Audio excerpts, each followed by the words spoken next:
Okay, so this is one of the more complicated division problems from this section because we're going to have to do long division for it. And the reason for that is, as I was mentioning with our first example, is that we have addition down here in the denominator, which means that we can't split this denominator up.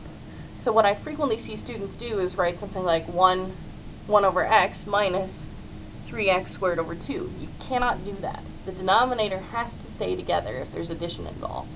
So the very best that we could do would be 1 over x plus 2 squared minus 3x squared over x plus 2. But that really doesn't get us anywhere. We don't simplify anything that way.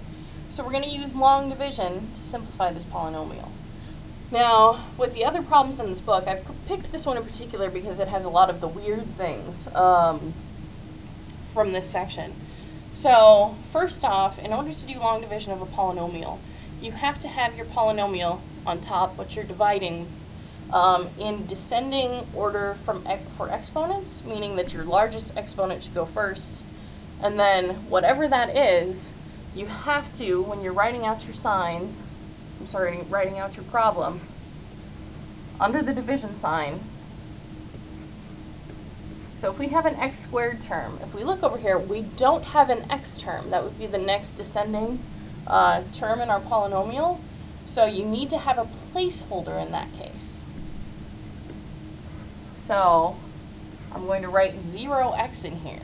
Now that's really important. It's crucial to doing these problems, because if you leave that out, you will mess things up. I promise. Because when you do your subtraction, things aren't going to work out the way that you think they should. So make sure you look through your problem first to make sure that your polynomial is written in descending order, meaning that if you have something like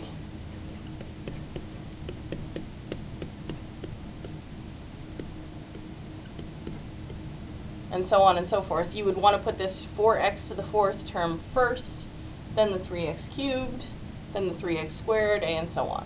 Okay? So you want to make sure that you have your terms written in descending exponential order. Okay, so, and if you're missing any, you want to make sure you put a placeholder there for that term. Alright, so we've got my negative 3x squared, got my placeholder for the missing x term, and then I've got to add, obviously, this 1 in. Okay, so this is what's under the division sign, and then this stuff out in front is what we're going to do the dividing by.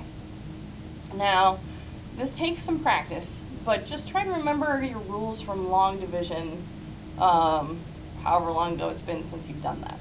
So we're going to start, this plus 2 here actually really isn't a factor in the division itself. It plays a part when we're finding our terms over here. But to start, to figure out what goes up here, we just need to focus on this term, the largest x term out in front, and then our first term underneath the division sign. And I like to do this off to the side, just to make sure I don't make any mistakes. So I've got to figure out what 3x squared divided by x would be. Well, again, you can have that implied 1 there if that helps. So negative 3 divided by 1 is negative 3. And then x squared divided by x, well, again, there are 2 x's here. That's going to cancel. One of those is going to cancel with this one. So we're left with just an x. So this term divided by x is negative 3x.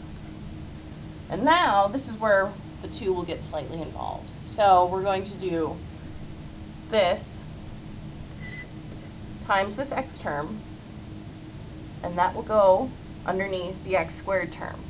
So if we've got negative 3x times x, that gives us negative 3x squared. That is what should happen. These two terms here should match exactly. If they don't, you've done something wrong. Okay, so just keep an eye out for that. Alright, and then we're going to do this negative 3 times that 2. Only this, I'm going to have a hard time drawing this, but this is going to go over here. And this is why it's so incredibly important to put these placeholders in. Because if we see here, we'll have negative 3x times positive 2, which is a negative 6x. If this was not here, if we had just written the 1 we'd be trying to do 1 minus 6x, which are not like terms, and that's what I mean by it'll just mess everything up for you. Okay, so yeah, this is complicated, and then there's one more additional little kind of, oh man, that gets thrown in here. Because now you have to subtract, and I've run out of space to write it, but you're subtracting this line from this. So you're subtracting a negative here. So essentially, when we were doing subtracting polynomials before, we kind of moved this negative through. So it's really up to you how you want to do this. The way I kind of do it is I change, if I'm subtracting, I essentially just change all the signs. So if it was a minus, I make it a plus. If it was a plus, I make it a minus. And then I can add these together, which is a much simpler thing to comprehend. So again, we've got this minus and this plus. So a minus 3x squared plus 3x squared, that gives us 0, which again is what you want. That's what should happen. And then we have 0x plus 6x, which is plus 6x. And then, like in long division, you bring down that next term. And then we do this all over again. So again, we're focusing on this x out in front, and the 6x here, the first term in what's left in our polynomial, because this 0 doesn't even really need to be there. So again, I'm going to write off to the side 6x divided by x, which we get x's cancel, and that gives us 6. So, and it's positive, so plus 6 is what's going to go up on top there. And then again, I do my multiplication, so I've got 6 times this x out in front, which gives us plus 6x, and then 6 times positive 2, which gives us plus 12. And then again, since I'm subtracting all this, instead of doing that subtraction, I'm just going to change these signs here. So since they were positive, I make them negative, and then I add. So actually what I could do is just write that as an addition sign. So I've got positive 6x minus 6x, that's 0.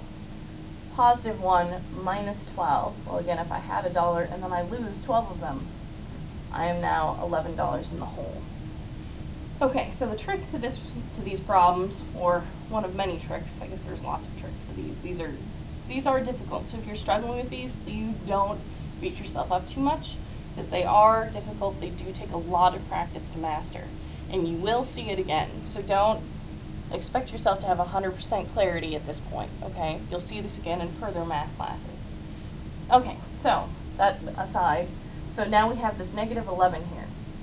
Well, to figure out when you're done, you're going to take what we've got here, so we've got negative 11, and again I'm dividing that by this term out here.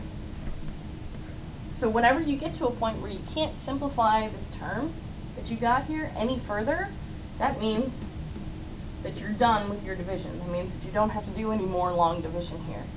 But, so our answer will be, we've got this stuff up here. This negative 11 does play a role. That's our remainder in our problem. And if you remember, when we would do things like mixed numbers, converting things to mixed numbers, when you had a remainder like this, your remainder would go over whatever you were dividing by. It's the same sort of thing. So we've got a negative 11 divided by what we divided by here, x plus 2. Okay, so that's our final answer, negative 3x plus 6 minus 11 over x plus 2. Please let me know if you have any questions. I know these are tough.